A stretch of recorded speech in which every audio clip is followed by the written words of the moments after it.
CBT News, celebrating 10 years of delivering the news and content automotive professionals count on. CBT News, 10 years strong. Subscribe today.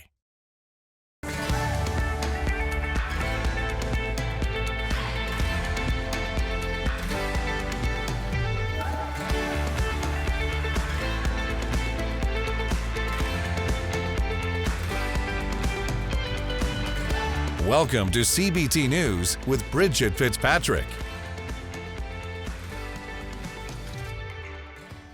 Good morning, everyone. Welcome back to CBT News. I'm Bridget Fitzpatrick. Thank you so much for joining us. Today on Inside Automotive, we're joined by Zach Doran, president of the Ohio Automobile Dealers Association. But first, here are today's top stories. For another consecutive month, Hyundai Motor America reported record total sales in January with 52,001 units sold overall, an increase of 9% over the same month in 2022.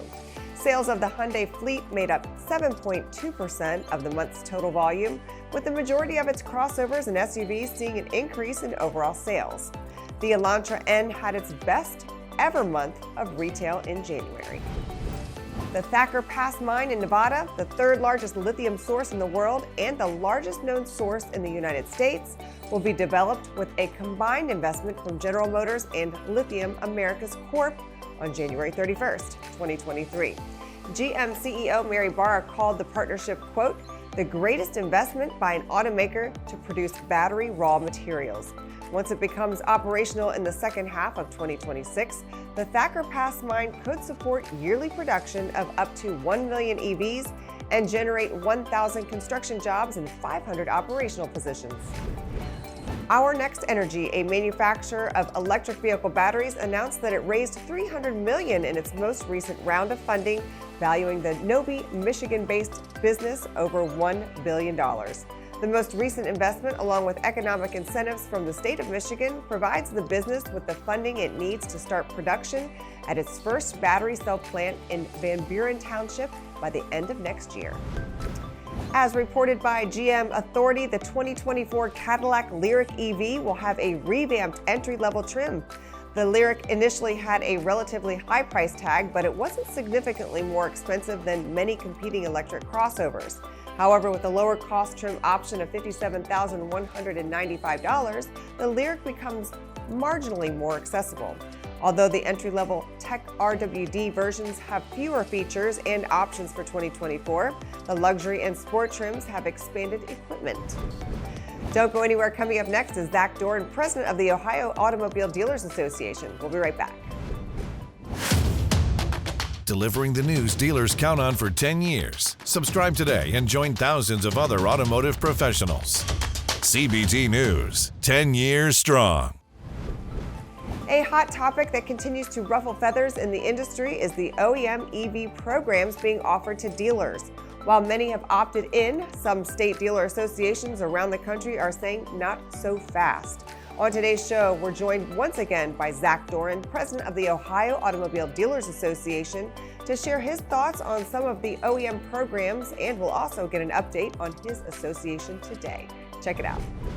There are some dealers out there that are very concerned about these OEMs wanting to kind of come in on their territory of providing consumers with more and offering, I should say, more in the way of the sales process. They're almost making dealers more of an agent model, as we've heard that's happened kind of in Europe and around the world. But what is your take on that? Obviously, Ford has come out here in the last number of months and said, hey, you got to make an investment in your store if you plan to sell our EVs. And they're pretty substantial investments, right? They are, yeah. I think, you touched on a couple different things there. There's absolutely mission creep with, who's handling the sales process and how is that being handled. I think you hear a lot about dealer associations, NADA and state associations around the country fighting direct sales. I guess I would like it. I'd prefer to put it more in the category of promoting the franchise system. In that regard, we talk a lot with legislators and with policymakers about the sales process and why the franchise system is so good, not just for manufacturers, but for consumers as well. Sure. And for state and local economies and citizens and, folks that are trying to have somewhere to get their service work done and the repair made. And, as EVs especially become more of a mainstream vehicle and not a third car toy, for those that can afford it, that becomes more important because those people can't afford to wait for a month while their EV is down and, That's right. not working properly. They got to pick their kids up from soccer practice and drop them off at school and all the things. So, having the presence of those local franchise dealers is really important in that regard. But you're right. The manufacturers are making, in some instances, our lives very difficult there with the introduction of their programs. You mentioned Ford specifically. Their program is very expensive. And I think you've started to see now a lot of pushback from state associations and from NADA and many dealers, quite frankly. And so it'll be interesting to see where those play out. There's there's litigation taking place. There's litigation that's beginning in some states. So there's still some room for movement there, I hope. Yeah. And we want to get good partners, but at the same time, these investments need to be reasonable. And Yeah. I think it's safe to say that some of the things with the Ford program and the Lincoln program right now are not. All right, be sure to watch this interview in its entirety right here at cbtnews.com. That wraps up our show for today, but we invite you to join us back here again tomorrow morning for all the latest news and trends impacting the retail automotive industry. And be sure to follow us on TikTok, LinkedIn, Facebook, and Twitter. I'm Bridget Fitzpatrick. Thanks for watching and have a great day.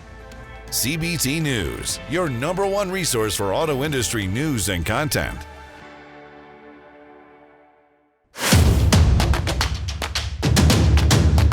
Join the #1 most watched newscast in the automotive industry. CBT News, 10 years strong. Subscribe today.